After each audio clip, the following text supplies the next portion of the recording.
제가 한동안 성찬 예배를 그 순서에 맞춰서 이렇게 쭉 드리게 됐죠. 물론 그것이 그냥 한 거는 아니고요.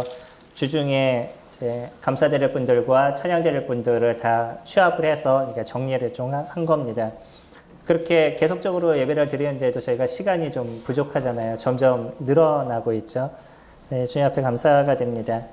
혹 말씀 시간이 조금 줄어든다 할지라도 저희가 그 성찬 예배 때 많은 분들이 감사를 드릴 수 있고 또 동참할 수 있는 것이 더 좋은 것 같습니다. 오늘도 시간이 조금 늦었지만 저희 같이 하나님 말씀 나누도록 하겠습니다. 데살로니가전서 4장 말씀입니다. 1절부터 12절까지 찾으셨나요?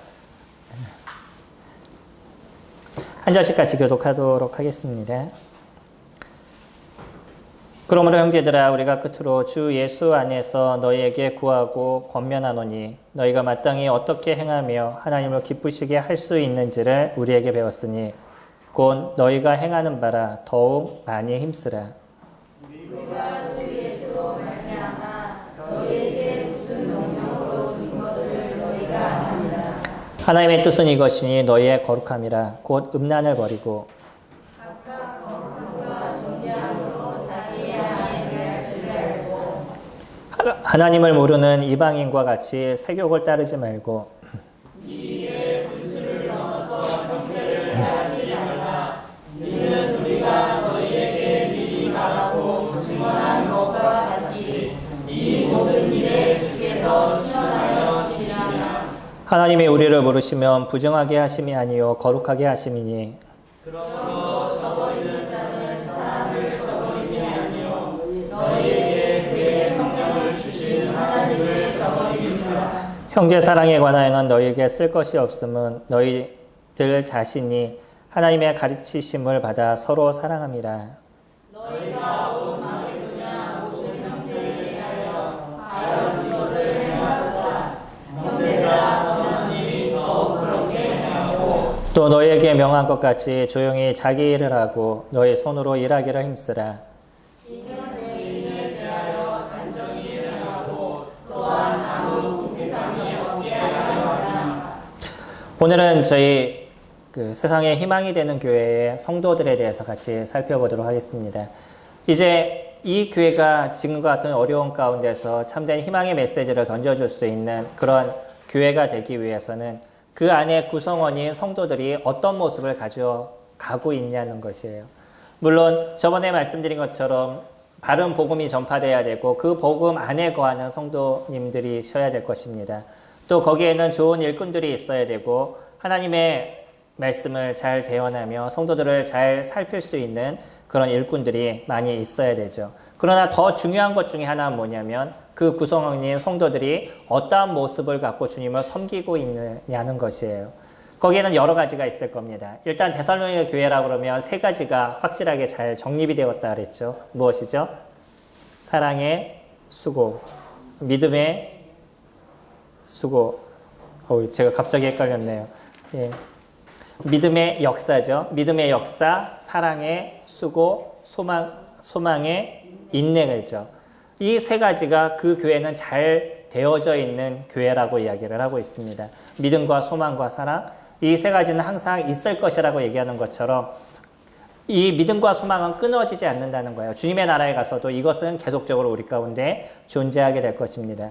그렇기 때문에 믿음에 대한 역사가 나타날 수 있고요. 그리고 사랑에 대한 수고가 나타나고 소망에 대한 인내가 나타나는 그런 교회의 모습이 되었었을 때 그 교회는 아름다움의 모습들을 만들어갈 수 있는 거죠.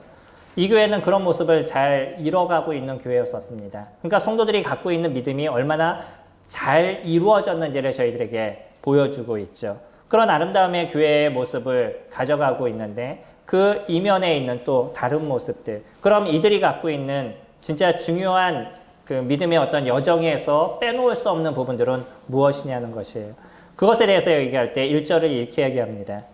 그러므로 형제들아 우리가 끝으로 주 예수 안에서 너희에게 구하고 권면하노니 여기서 단어를 계속적으로 반복하고 있죠. 구하기도 하고 권면하기도 해요. 그리고 2절에 가면요. 우리 주 예수로 말미암아 너에게 무슨 명령으로 준 것을 너희가 아느냐. 여기서 명령이라는 단어까지 쓰고 있죠. 얼마나 강조하고 있는 건지를 저희들이 볼 수 있죠. 아까 읽었던 1절 중간에 보시면 너희가 마땅히 어떻게 행하며 하나님을 기쁘시게 할 수 있는지를 우리에게 배웠노니. 결국 이 교회가 중요한 것 중에 하나는 뭐냐면 결국 믿음, 소망, 사랑 이런 부분을 다 합쳐서 이들에게 있어서 가장 중요한 게 무엇이냐면 하나님을 기쁘시게 하는 그런 삶을 살아가고 있는 성도냐는 것이에요. 그러면 이 교회가 희망이 될 수 있는 교회는 어떤 교회겠어요? 하나님을 기쁘시게 하는 삶을 살아가는 교회냐는 거예요. 우리 교회의 모습은 하나님을 기쁘시게 하는 그런 모습들이 되는 성도님들이 되셔야 됩니다. 그러면 하나님을 기쁘시게 하는 그런 모습은 어떤 것이냐는 거예요. 그리고 더 중요한 것, 이거는 우리가 선택할 수 있는 것이 아니라는 거예요. 무엇이라고 얘기했죠? 아까 2절에 우리 주 예수로 말미암아 너에게 무슨 명령으로 준 것을 너희가 아니. 이건 명령인 거예요. 명령은 변하지 않는 것이죠. 그러면 이들에게 있어서는요. 하나님의 말씀을 받을 때 그들은 어떤 마음으로 그들의 말씀을 받았냐면 그것이 사람의 이야기가 아니라 하나님의 말씀으로 받았다라고 얘기하죠. 어디서 얘기하죠? 2장 13절. 저희 잠깐 넘겨서 볼까요? 이러므로 우리가 하나님께 끊임없이 감사하며 너희가 우리에게 들은 바 하나님의 말씀을 받을 때 사람의 말로 받지 아니하고 하나님의 말씀으로 받음이니 진실로 그러하도다. 이 말씀이 또한 너희 믿는 자 가운데서 역사하느니라. 말씀이 그렇습니다. 우리가 하나님의 말씀을 들을 때 사람에 대한 이야기로 듣는 것이 아니라 저 사람이 나에게 무슨 얘기를 해? 라는 것으로 듣는 것이 아니라 그 가운데 숨겨져 있는 하나님의 말씀이 무엇인지에 대해서 그 말씀의 명령을 그대로 따르는 것이 저희들의 모습인 것이에요. 더 중요한 저희 그 커뮤니티를 이루고 있는 저희 교제권에 있는 분들의 가장 중요한 것은 뭐냐면 그것이 하나님의 말씀이라며 저희가 하나라도 버리지 않기를 원하는 마음을 갖고 있는 거죠. 그러나 더 중요한 것, 그럼에도 불구하고 이것이 너희들의 명령이야 라고까지 얘기하는 그 얘기는 어떤 것이라도 우리가 타협할 수 없는 부분이라는 겁니다. 우리는 타협할 수 있는 몇 가지가 있을지도 모르겠어요. 환경에 따라서 좀 변하는 부분이 있을지도 모르겠습니다. 그러나 절대 변하지 않는 것이 있어요. 그것이 지금 이야기하고 있는 그 말씀입니다. 이것은 하나님의 명령이시고요. 바울 그 스스로도 계속적으로 권하고 겸면하는 그런 일들이었다는 것이에요. 이거는 믿음의 자녀라 그러면 반드시 지켜가야 될 그런 일들에 대한 모습인 겁니다. 이게 크리스찬들의 모습인 거예요. 우리가 예수 그리스도를 저희들의 마음의 구조로 영접하게 되었을 때 그 다음부터 우리는 누구를 쫓는 인생을 살아가는 것이냐면 예수 그리스도 그분을 따르는 인생을 살아가는 것입니다. 그건 주님 앞에 나와서 경배하고 예배하는 것들 이러한 부분에 대해서 우리는 그 어떤 것하고도 포기할 수 없는 부분인 거예요. 우리들의 삶에 어떤 부분이 있다 할지라도 나에게 있어서 어떤 것이 더 소중하다 할지라도 그것보다 더 중요한 것이 무엇이냐면 주님 앞에 나와 예배하는 저희들의 삶의 모습인 것이죠. 그러면 그 예배의 모습이 단지 교회에 나와서 드려지는 그 예배로 끝나는 것이 아니라 어디까지 그것이 이루어지냐면 우리들의 일상의 삶에서 그것이 만들어져 나가야 되는데 이것은 하나님의 명령이다라고 이야기를 합니다. 3절에 그 명령의 첫 번째는 이렇게 얘기를 해요. 하나님의 뜻은 이것이니 라고까지 얘기해요. 이것이 하나님의 뜻이라는 거죠. 많은 사람들이 그런 것을 구할 때가 있습니다. 주님의 뜻이 무엇인가요? 제가 주님의 뜻을 따르기를 원합니다. 라고 얘기하는데 막상 하나님이 딱 찍어서 얘기하는 하나님의 뜻은 이것이니 라고 얘기하는 이런 말씀에는 소홀히 하는 경우들이 있어요. 나더러 주여 주여 하는 자마다 다 천국에 들어갈 것이 아니요 다만 아버지의 뜻대로 하는 자만이 들어가리라 라고 얘기를 하죠. 아버지의 뜻은 무엇이에요? 아들을 보고 믿는 자마다 영생을 얻는 이것이니 라고 얘기해요. 우리가 아버지의 뜻의 가장 첫 번째 모습이 예수 그리스도 그분을 통해서 그분을 믿고 영원한 생명을 얻는 것이라고 얘기한다면 그 영원한 생명을 얻는 우리들이 이뤄가는 그 아버지의 뜻은 무엇이냐면 그 몇 가지를 얘기하는데 지금 여기에서 그것을 얘기해주고 있습니다. 너희의 거룩함이니 곧 음란을 버리고.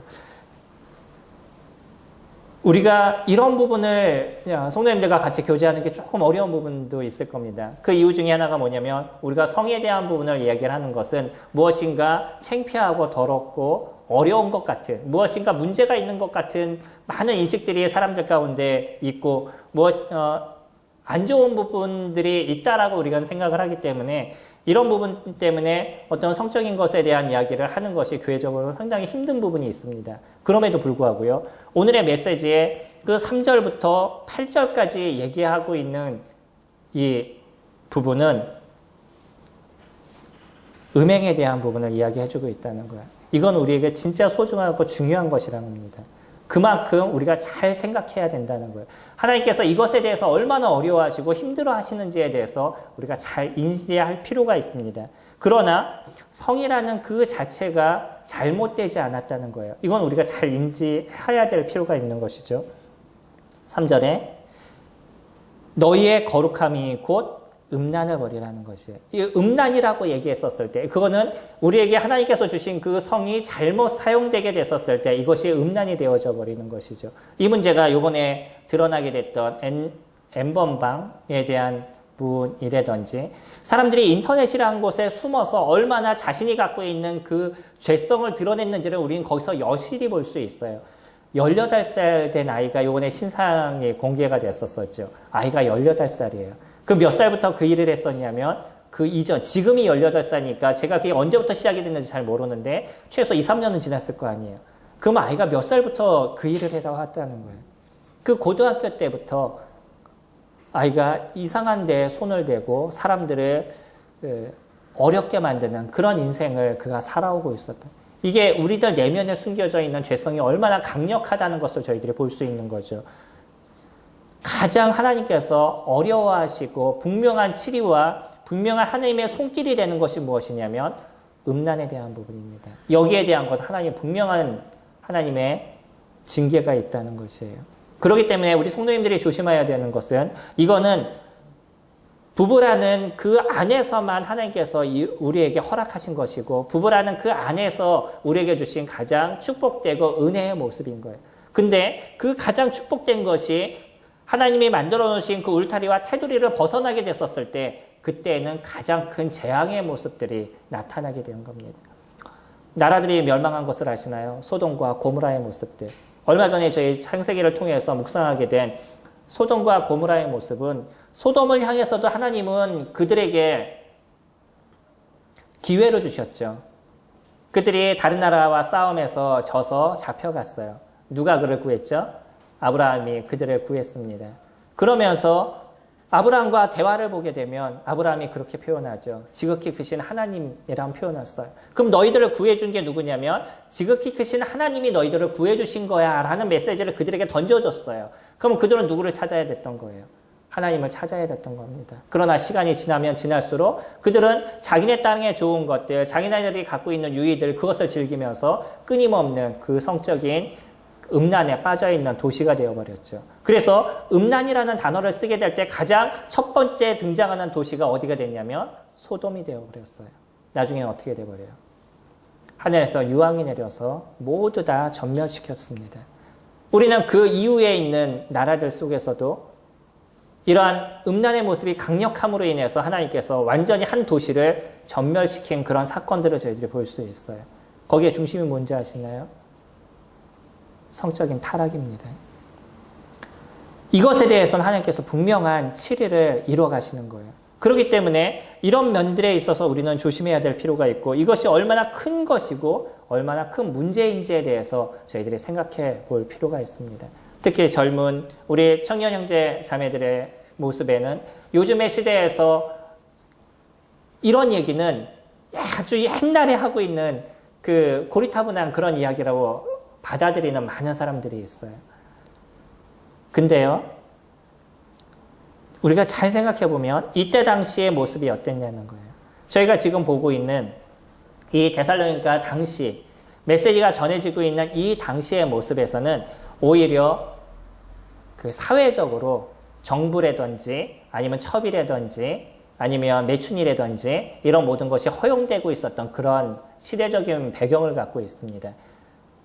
아내는 어떤 일을 하는 사람에 불과했냐면 그냥 내 자녀를 키우고 내 자녀를 낳고 키우고 또 내가 때로는 정부를 갖고 있으면 그 정부의 적자들을 데려서 그 아이들을 키우고 그걸 관리하는 것. 뭐 이 정도의 아내의 모습을 갖고 있었던 시대적인 모습을 그때는 갖고 있어요. 그럼 지금으로 따졌을 때 그때의 모습과 지금의 모습이 어때요? 훨씬 지금은 인간적인 삶을 저희가 살아가고 있는 시대인 거죠. 근데 그때와 같은 그것이 그냥 사회적으로 통용되고 있는 이런 시대 속에서 바울은 또 하나님은 무엇을 얘기하고 계시냐면 하나님의 말씀 안에 있는 부부의 테두리를 벗어나지 않는 그런 것만 하나님께서 허락하신다라고 얘기하고 있는 거예요. 얼마나 강력해요. 당시의 모습에서 이것은 그들의 삶에서 받아들일 수 없는 이야기가 될 수 있는지도 모르겠어요. 사회하고는 너무 동떨어진 얘기를 하고 모든 사람이 다 하고 있는 거야. 이거는 아무 문제가 없는 거야. 라고 얘기하고 있는 그런 시대적인 모습을 갖고 있다는 거예요. 우리 고린도전서를 보게 되면 어떤 것까지 사회적으로 일이 있었냐면 아버지의 첩과의 어떤 관계, 아들이 그것이 교회에서 용납되고 있었던 모습이에요. 바울은 통탄을 했습니다. 근데 시대적인 모습에선 그것이 그 큰 문제가 되지 않았었어요. 그냥 그것을 받아들이고 있는 그런 사회적인 모습을 갖고 있었다는 거예요. 얼마나 타락한 문화 속에서 그들이 살아가고 있었던 거죠. 지금은 오히려 그때보다는 훨씬 좋은 시대에 살고 있습니다. 근데 점점 이 시대가 어려워져 가고 있어요. 내 아내에게 주어야 될 그런 마지막에 대한 부분을 내 몸을 간수할 수 있는 부분들이 사람들이 점점 없어져 가고 있다는 거예요. 이런 면에 있어서 우리는 더 많은 경각심과 더 많은 생각들을 가지셔야 된다는 거예요. 이거는 벗어날 수 없는 것입니다. 어디를 선에서만 이루어져 가야 되는 것이냐면 부부라는 그 안에서만 그것이 만들어져 가야 돼요.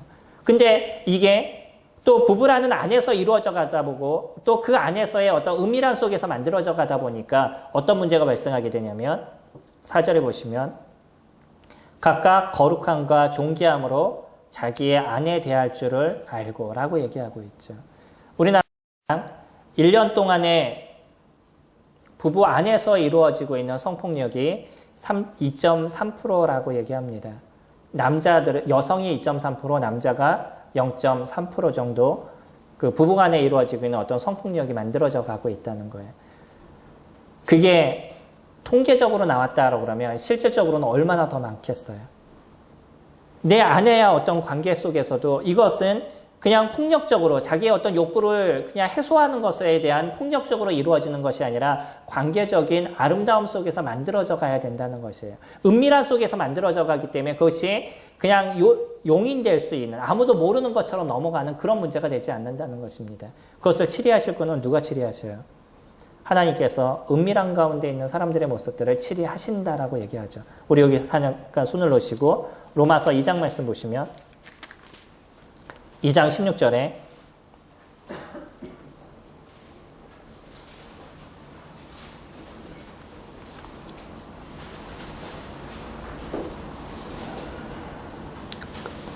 로마서 2장 16절 곧 나의 복음에 이른 바와 같이 하나님이 예수 그리스도로 말미암아 사람들의 은밀한 것을 심판하시는 그날이라.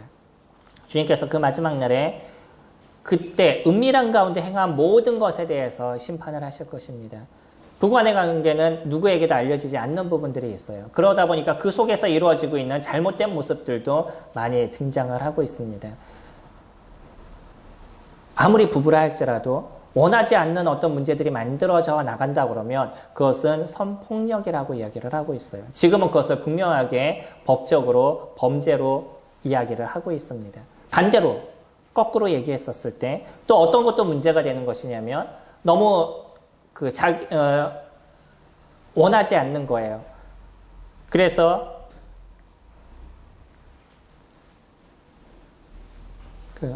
어떤 너무 오랫동안 관계를 원하지 않는 문제가 되면 이것도 이혼의 사유가 된다라고 얘기를 하고 있죠. 그럼 우리가 그것을 어떻게 잘 만들어 가야 되는지, 부부가 그런 어떤 대화 속에서 인간적으로 어떤 인격적으로 그런 부분들을 어떻게 이루어 가야 되는지에 대해서 저희가 생각하게 되는 거죠. 가정이라는 것은 오픈되지 않고 또 닫혀 있다 보니까 그 안에서 이루어지고 있는 아름다움이 오히려 잘못된 모습으로 만들어져 가는 경우가 적지 않게 있습니다. 특히 이번에 코로나의 문제로 인해서 사람들이 집에 있잖아요. 집에 있으면서 생겨난 게 뭔지 아셔요? 가정폭력이 많아졌다라고 얘기를 합니다. 사람들이 나가지 않고 집에 있다 보니까 또 그런 문제가 많이 또 발생한다라고 얘기해요. 그만큼 사람들이 갖고 있는 죄성이 얼마나 강력하다는 것이에요. 부부가 함께 있으면 더 좋은 부분들을 만들어 가야지 왜 거기서 더 어려움의 문제가 나타나고 있냐는 거예요.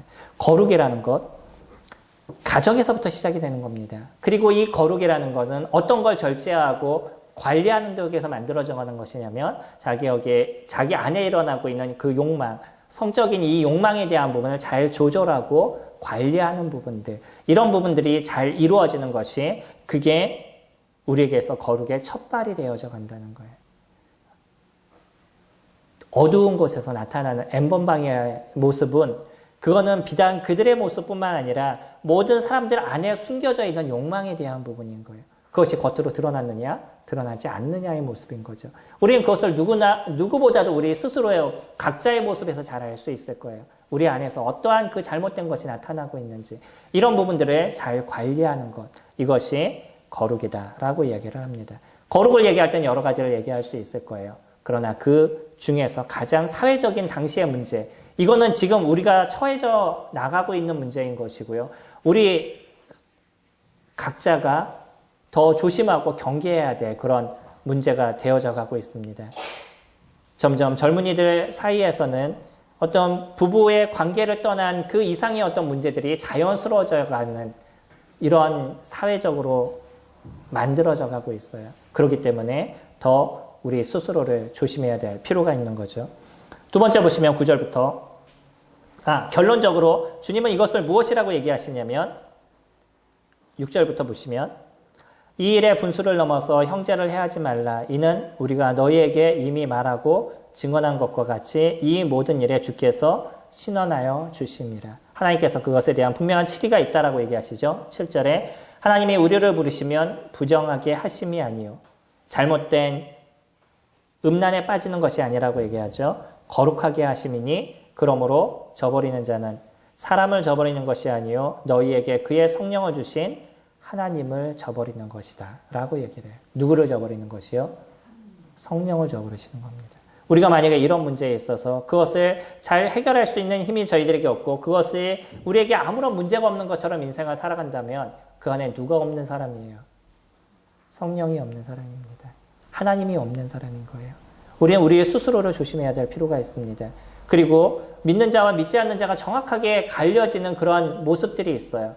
그건 뭐냐면 하나님이 우리에게 있어서 첫 번째인 인생을 살아가느냐, 그러지 않느냐의 사람입니다.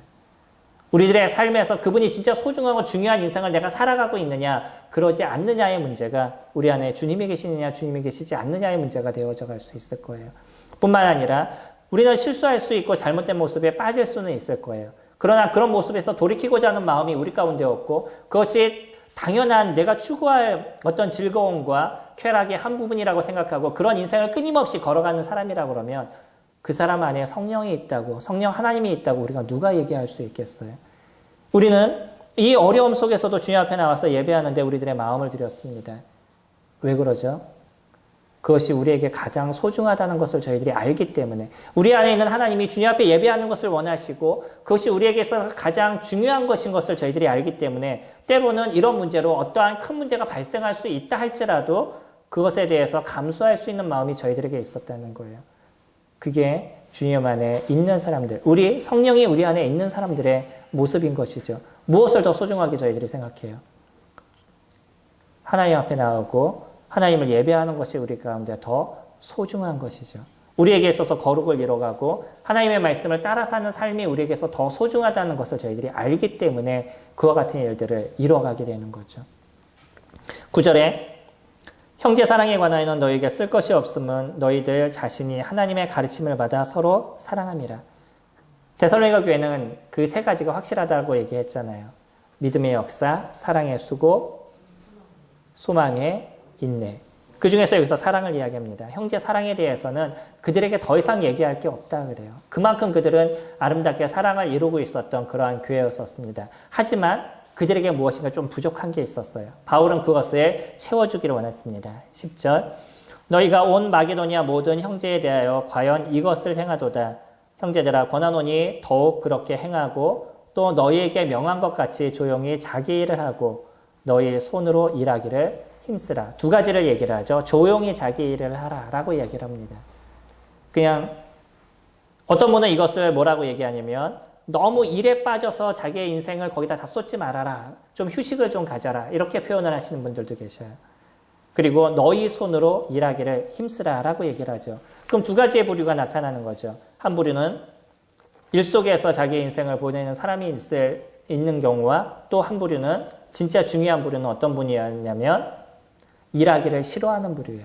이 사람들은 무엇이라고 얘기하냐면 주님 오실 때가 가까웠으니까 우리가 지금 일하는 것보다는 주님의 일을 하는 것이 더 중요하기 때문에 직업을 놓고 그 다음에 나의 삶을 다 주님 앞에 드리는 일을 이뤄야 된다라고 얘기하는 사람입니다. 그냥 말만 들으면 참 좋죠. 근데 문제는 뭐냐면 이렇게 하실 수 있으면 좋습니다. 근데 더 중요한 건 뭐였냐면 이 사람들이요. 실질적으로 주님을 위해서 살아가고 있는 모습들이 되어가지 않는다는 것이에요. 주님은 저희들에게 일하는 소에게 망을 씌우지 말라고 얘기하신 것처럼 복음을 위해서 열심히 살아가는 사람에게 어떤 물질을 같이 교회가 공개하는 것을 잘못됐다라고 이야기하지 않습니다. 하지만 바울은요. 그것조차도 성도들에게 짐이 되는 것이 어렵기 때문에 자기 스스로가 일을 했다라고 얘기를 해요. 여기에서 얘기하는 게 그런 부류를 얘기하지 않습니다. 누구를 얘기하는 것이냐면 말은 그렇게 하면서 교회에 자꾸 짐을 주고 아니면 가정에 짐을 주고 그런 사람들에 대해서 이야기를 합니다. 우리가 일하는 것이 그게 잘못된 것이 아닌 거죠. 우리가 일을 해서 물질을 얻는 것은 주님 주시는 또 노동이라는 이 자체는 주님 주시는 또 하나의 축복입니다. 우리에게 물질을 공급하시는 하나님의 어떤 통로가 되어져 가고 있는 거죠. 그러니까 노동이라는 것이 우리에게 힘들지만 어떤 면에선 아담과 하와가 실수함으로 이뤄진 그런 죄에 대한 결과이지만 지금 살아가는 우리들 가운데는 하나님께서 우리에게 물질을 공급하시는 통로가 되어져 가고 있는 거죠. 이거는 잘못된 것이 아닙니다. 어쩌면 이거는 우리가 또 해야 될 또 주님의 일을 이뤄가는 하나의 모습이 되어져 가고 있는 것. 주님을 아는 기회가 되어져 가는 것이고 그것을 통해서 주님을 알려가는 일들을 이뤄가는 것이 노동에 대한 부분인 거죠.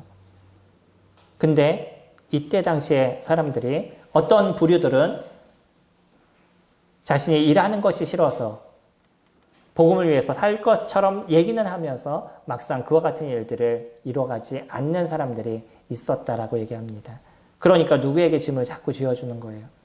교회는 그 사람들을 돕기 위해서 누군가는 또 물질을 투자하고 누군가는 그들에게 연보를 하고 뭐 이런 일들이 계속적으로 있어져 왔던 거죠. 바울은 그것을 바로잡기를 원했습니다.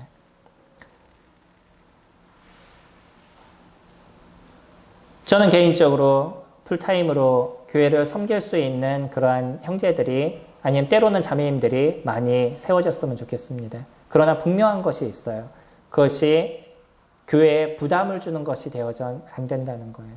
다시 말씀을 드리면 내가 이렇게 열심히 섬기는데 교회는 나에게 이것을 해줘야지, 이만큼은 나에게 해줘야지, 뭐 이만큼은 나에게 채워줘야지 라고 얘기하는 부분들이 있다 그러면 열심히 일을 하시기 바랍니다. 그건 교회에 어려움을 주는 것이에요. 자기가 있는 만큼을 갖고 그것을 갖고 교회를 위해서 섬길 수 있는 그런 담대함이 있지 않는 이상은 그와 같은 일들에 대해서 함부로 얘기하지 마시기 바랍니다. 빌립보서는 저희들에게 얘기하고 있죠. 내게 능력 주시는 자 안에서 내가 모든 것을 할 수 있다. 그거는 자족에 대한 부분을 이야기합니다. 나에게 주님 공급하시는 걸 갖고 난 충분히 살아갈 수 있습니다. 전 그것만 갖고 주님을 의지할 수 있습니다. 라고 얘기하는 분들이 있다 그러면 교회는 진짜 아름답고 좋은 모습들로 만들어져 갈 거예요. 그러나 지금 여기서 얘기하는 사람처럼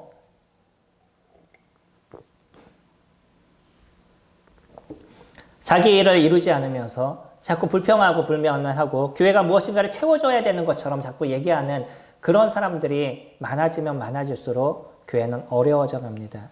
바울은 이것을 무엇이라고 얘기하냐면 너 속에서 사랑이 없어 라고 얘기하는 거예요. 성도들에게 사랑을 나누지 못하는, 성도들의 아픔을 생각하지 못하고 그분의 어떤 고통을 생각하지 못하고 자기의 피로만을 채워가는 그런 사람이다라고 지금 바울은 이야기하고 있는 거죠. 교회가 사랑이라고 얘기했을 때 이 사랑은 어디까지 우리가 나타낼까요?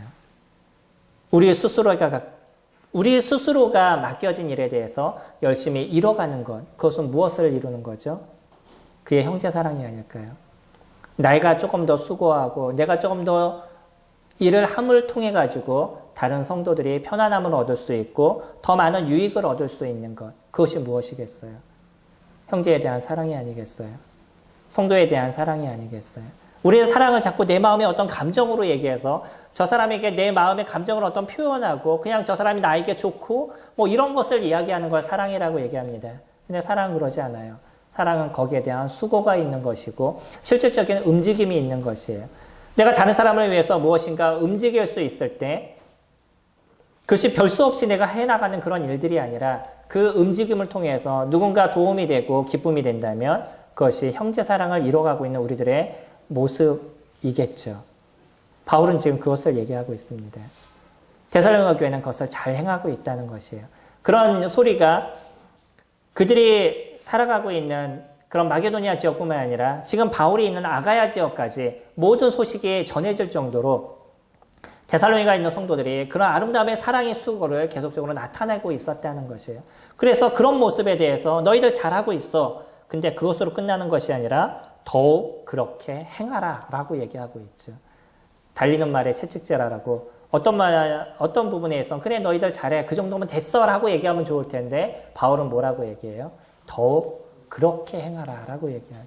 그 사랑을 표현하고 나타나는 것에 대해서는 한계가 없다는 것이에요. 얼마든지 더 많은 것을 이룰 수 있는 부분들이 있다는 거죠. 내가 이만큼 했으니까 이 정도만 하면 난 됐어 라고 얘기하는 순간 모든 것이 무너진다는 걸 우리는 생각해야 될 필요가 있을 겁니다. 성도님을 향한 아름다운 사랑을 드러내시기 바랍니다. 그리고 나의 수고와 나로 인해서 교회가 짐을 지는 이런 문제가 되지 않도록 우리 스스로가 노력하는 부분들이 되어야 될 것입니다. 12절 결론적으로 이런 부류에 대해서 바울은 이렇게 얘기합니다. 이는 외인에 대하여 단정히 행하고 또한 아무 궁핍한 없이 하려 함이라 라고 얘기를 하죠. 이것을 조금 풀어서 얘기하면 무엇이냐면 교회 밖에 있는 사람들에 대하여 너희가 품이 있다는 것을 보여주어라 라고 얘기하는 거예요. 교회 밖에 있는 사람들이 네가 잘못된 모습으로 인해서 교회를 욕하는 그런 모습들이 되어져 가면 안 된다는 것이죠.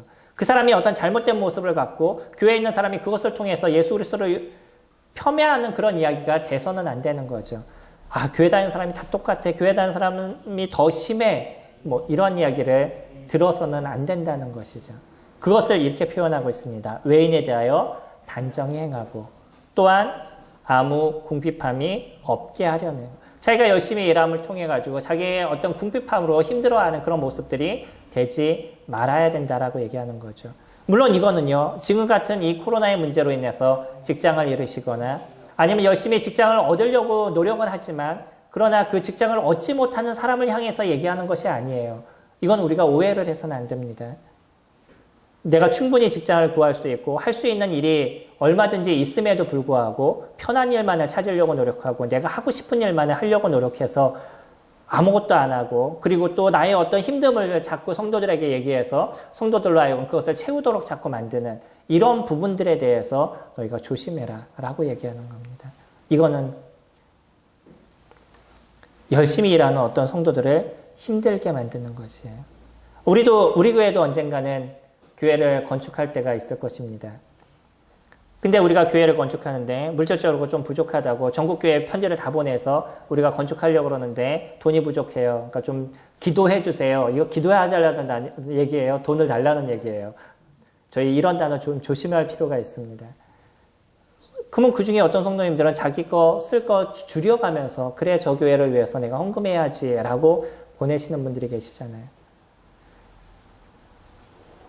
최소 저희 교회는 안 그랬으면 좋겠습니다.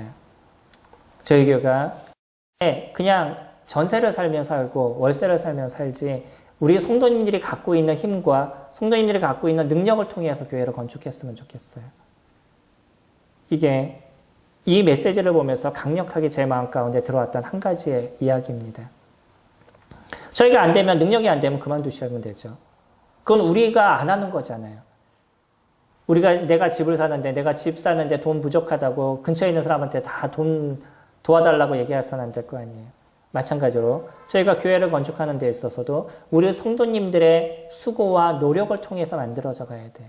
그런 모습이 됐었을 때 우리 성도님들이 이 교회를 함께 준비하고 만들었다는 것에 대한 자부심과 그리고 또 나의 어떤 수고가 있다는 것에 대한 기쁨이 거기에 같이 있는 것이죠.